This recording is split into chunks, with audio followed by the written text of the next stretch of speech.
one more thing for the people that's watching on YouTube. I need y'all to hit that notification bell and make sure you select the option that says get all notifications from this channel right now.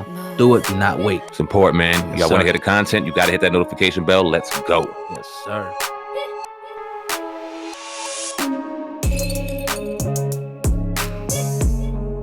On his Instagram, he said, in all my adult life, I have tried to avoid being set up by law enforcement in the street.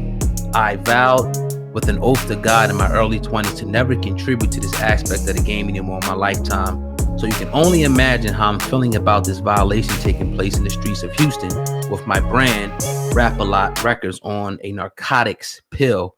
Now, he's pissed because pretty much after this, he's asking the streets to pretty much give him information. He also said, which I thought was very, telling.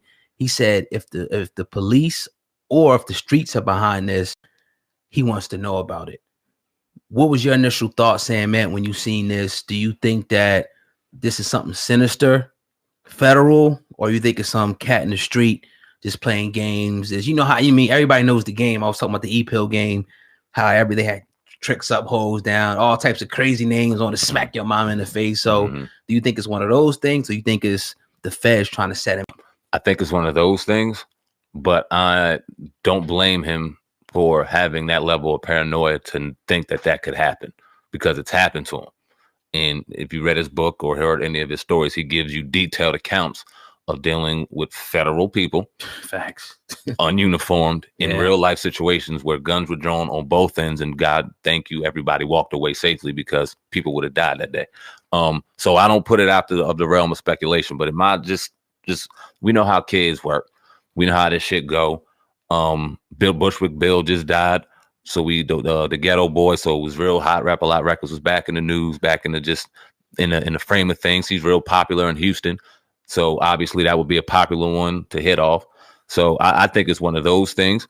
My question to you is, oh God, because now we've seen a little bit of a pattern with J. Prince jumping to social media to explain himself, air out grievances that typically wouldn't be aired out by him on social media. Is that a good or a bad thing in your opinion? I'll be honest. I was kind of thinking like that's kind of silly a little bit. Obviously, first of all, obviously it's for attention. You want to get the attention out there, but one, the media outlets who are going to pick it up, but two, the people in the streets, they get you the information. But how smart is it to actually post up what's this narcotic pill with your label, you know what I'm saying, on Instagram? Like it could just bring the wrong type of attention, your way. But obviously he wanted to make a message. And sometimes you have to do it this way, whether, like back in the day dealing with the COINTELPRO and stuff, people had to put them on blast in the public because it was to the point where they was doing so much stuff behind the scenes. And with the COINTEL, the counterintelligence program,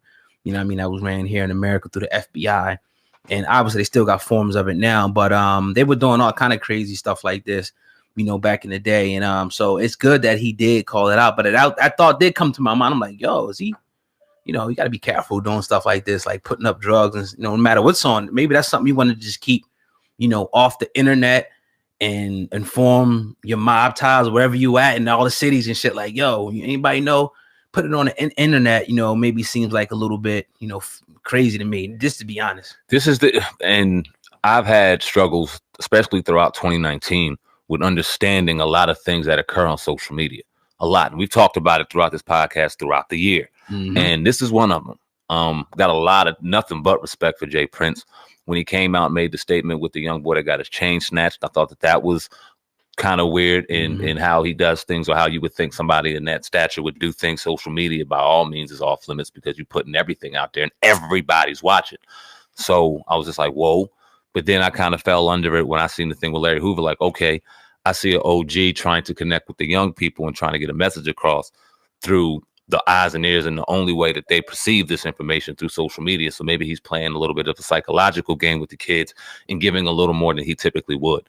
My first reaction to seeing that E-pill with the Rap-A-Lot Records was like, whoa, okay, if it ain't them, they're going to be, now they got, yeah.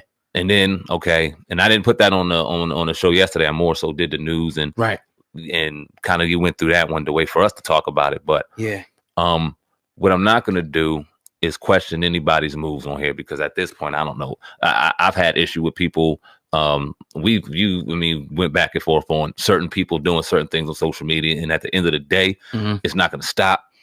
They're going to continue to do it. I just know personally, that's not the kind of shit I'd put on there. Yeah, I wouldn't have done it either. You know what I mean? No matter who I was. But one thing you can say about J. Prince, man, is the impact that he's had in Houston, and just looking at what he's done for the community. He actually has tangible things for the people in the community, for the youth, you know, to do. This is 100% facts. The properties and stuff that he owns, the cattle farming, he just, you know, the hip hop industry. So like you said, he, you know, maybe at one point dabbled in that game, but it's long ago turned legit.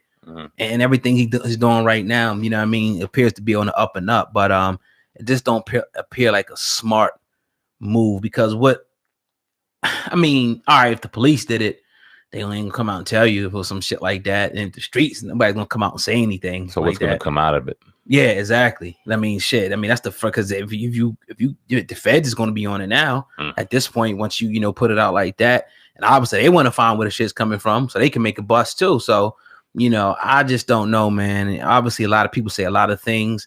A lot of people, though, I would say, and I'm sure you probably had the same thing on your channel. They said government, feds. What do you think about that aspect of it? Do you don't think it was them though? You think it was just pretty much some young cat, somebody in the street just pressing up, doing something crazy? That's what my gut's telling me, and I'm also, if that's the easiest target, obviously they've done it. We've dealt with it throughout our lifetime, us being Black individuals in general, both male and female. Our parents have dealt with it, our grandparents. So it's a level of paranoia that always will never rule out the cops or the white man. Never. Yeah, fact. Ever. That'll be number one. Yeah. So the fact that they're up there and people are saying it doesn't surprise me. Yeah, definitely not. So yeah, there you have it with that particular topic, man. I mean, you know, I don't know where this is going to go, but we'll definitely, you know, keep an eye on that one, man. Yeah, Crazy. But speaking of, you know, J. Prince and Rap-A-Lot Records, one of the artists that, you know, his son was responsible for putting out, Drake, founded him on YouTube. Yeah. Drake announced that he'll be putting out an album tomorrow, saying, man, thoughts on that one, man. And are you going to listen? Yeah, actually I am. I'm excited to hear this. Now, we've given criticism to Drake on this podcast throughout the year in certain things. I personally thought he won the Pusha T battle. I know you thought he got murdered in the Pusha T battle.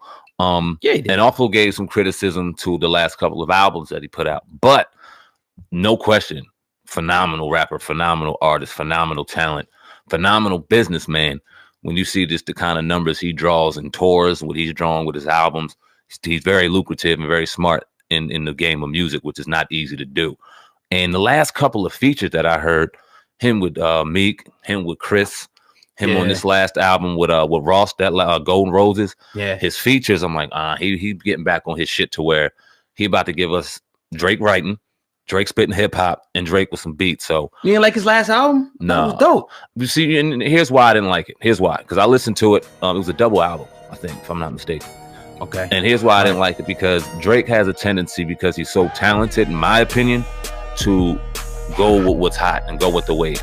And there was a moment in time where there was a lot going on in music where I really wasn't fucking with the wave, and he was on it and he was winning on it. So it's like, how can you blame him if he's getting number one after number one after number one? But if I don't rock with the music, I don't rock with the music. So I can't rock with the artist if I don't rock with it. But I've always appreciated him and respected him as a spitter, a singer, and I'm an R&B singer too. So you got to really be able to sing for me to repeat.